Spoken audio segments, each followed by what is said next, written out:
ભાઈ આ વિડીયોની અંદર હું તમને માહિતી આપીશ કે જે પણ ભાઈઓને ધંધા અર્થે લોનની જરૂર હોય, અત્યારે ધંધો ચાલુ હોય કે ધંધો કરવા માંગતા હોય પણ એમાં લોનની જરૂર હોય અને એ પણ બહુ ઓછા વ્યાજ દરે, તો ભાઈ સરકાર તરફથી એક યોજના બહાર પડેલી છે PM મુદ્રા લોન, કે જેની લિમિટ પહેલાં 10 લાખ સુધી હતી અને જે બજેટ આવ્યું એના પછી એની લિમિટ હવે 20 લાખ થઈ ગઈ છે. એટલે કે તમારે જો ધંધો કરવો હોય ને તો એમાં સરકાર તમને 20 લાખ સુધીની સહાય કરશે. તો એના વિશે હું તમને અહીંયા માહિતી આપીશ.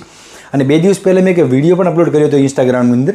તો ત્યાં આગળ ઘણા બધા લોકોએ કોમેન્ટ કરી ભાઈ કે ભાઈ આ યોજનાનો લાભ તો મળતો નથી, જે પૈસાવાળા લોકો છે એમને લાભ મળે છે, અમને તો લાભ મળતો નથી. અમે ઘણીવાર અરજીઓ કરી, એ કોઈ એમને જવાબ આપતા નથી. અમે જ્યારે બેંકમાં જઈએ તો એ લોકો એવું કહે છે કે આવી કોઈ યોજના છે નહીં, તો આ બધું સ્કેમ છે, તું ખોટું બોલે છે. તો ભાઈ અહીંયા તમે આ વસ્તુ સમજો કે માની લો કે આપણે કોઈ પ્રાઇવેટ બેંકમાં લોન કરવી હોય, એક્સિસ હોય, HDFC હોય, યસ બેંક હોય, પંજાબ નેશનલ બેંક હોય, આવી કોઈ બેંક હોય, અને ત્યાં આગળ આપણે જ્યારે લોન કરવા જઈએ તો આપણે એજન્ટને પૈસા ખવડાવીએ છીએ. માની લો કે 10 લાખની લોન કરવી છે તો એના માટે આપણે એજન્ટને 20,000 રૂપિયા એટલે કે 2% કમિશન આપણે આપીએ. તો ભાઈ અહીંયા પણ એવું છે કે સરકાર તરફથી તો આપણને આ યોજના ફ્રીમાં મળે છે, આનો કોઈ પ્રોસેસિંગ ચાર્જ નથી. પણ જે વચેટિયા છે ને ભાઈ, કોઈ જે બેંકોવાળા છે ને એ લોકોને આપણે પૈસા આપવા પડશે, કારણ કે આની પ્રોસેસ ઘણી લાંબી હોય છે. આપણે એક લોન જ્યારે એ મેનેજર તૈયાર કરે ને આ યોજના અંતર્ગત, તો એની પ્રોસેસિંગ ઘણી બધી લાંબી હોય છે. તો એ ફ્રીમાં નહીં કરે, સીધી વસ્તુ કહી દઉં. હવે તમારે માની લો કે 20 લાખની લોન કરવી છે મુદ્રા લોન અંતર્ગત, તો ભાઈ તમે જો મેનેજરને જઈને એવું કહો કે ભાઈ મારે આ લોન કરવી છે, તમે આ આખી અરજી તૈયાર કરીને મેનેજર જોડે જો ને અને એમ કહો કે ભાઈ ચલો કમિશન જે થાય તું લઈ લે, 2% 3% તું લઈ લે, તો એ ભાઈ ના પાડશે, તમને ચોખ્ખી ના પાડશે કે ના ભાઈ આવું અહીંયા કશું ચાલશે નહીં. કારણ કે સીધા ફેસ ટુ ફેસ એ તમારા જોડે પૈસા નહીં લે ભાઈ, કારણ કે એના ઉપર લીગલ એક્શન લેવામાં આવે.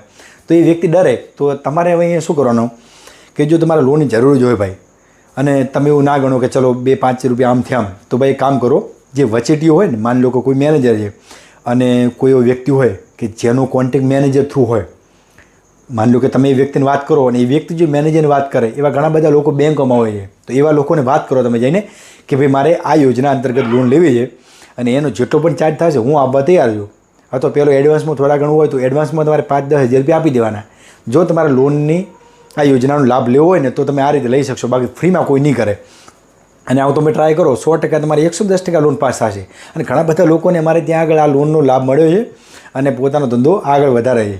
તો ભાઈ આ યોજનાનો ઉદ્દેશ્ય સરકારનો એ છે કે જે આમ નાગરિક છે ભાઈ, એ લોકોને ધંધો કરવો હોય તો એક મદદરૂપ બને. એ લોકો માની લો કે આપણે 50 લાખનો ધંધો કરવો છે, તો જો સરકાર આપણને 20 લાખની સહાય કરતી હોય તો આપણે ઘણો બધો ટેકો મળે. કારણ કે આપણે જો બજારમાં કોઈ મિની ફાઇનાન્સ બેંક હોય એમાંથી આપણે જો લોન લઈએ તો આપણને 15-20% વાર્ષિક વ્યાજ દરે આપણને લોન મળે છે. તો અહીંયા તો આપણને બહુ ઓછા વ્યાજ દરે લોન મળે છે, એટલે કે 60-70 પૈસે લોન મળે છે.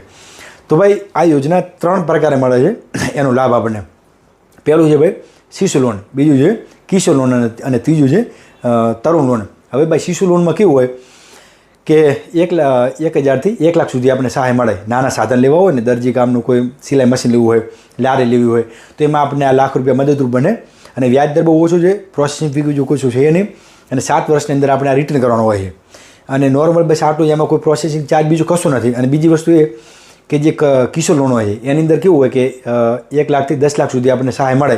એની અંદર આપણે કોઈ સાધન લેવા હોય, નાના મોટા સાધન લેવા હોય, તો એ આપણે મદદરૂપ બને. મોટા સાધન લેવા હોય ને ધંધામાં, તો ત્યાં આગળ મદદરૂપ બને.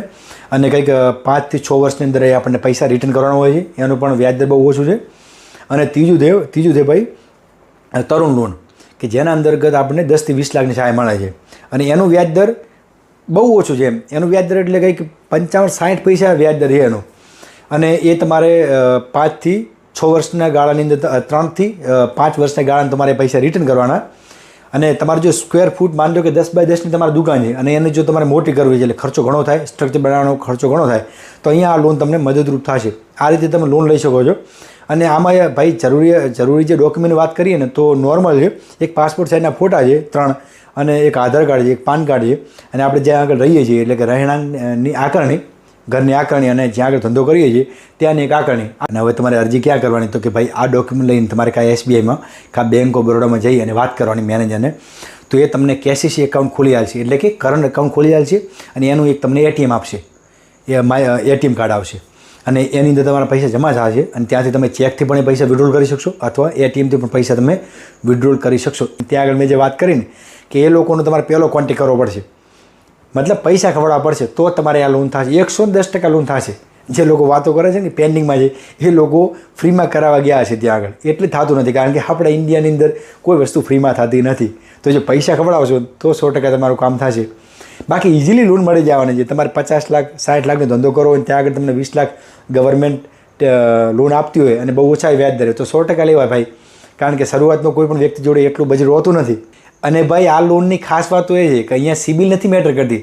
તમારો 300નો સ્કોર હોય કે 800નો સ્કોર હોય કોઈ જ મેટર કરતું નથી, કારણ કે સિબિલ તમારી ચેક કરવામાં આવશે જ નહીં ભાઈ. તો આ પણ તમારા માટે એક બેનિફિટની વાત કહેવાય. તો બીજો કોઈ પ્રશ્ન હોય તો કમેન્ટ સેક્શનમાં જણાવો, આપણે એના ઉપર નેક્સ્ટ વિડીયો બનાવીશું.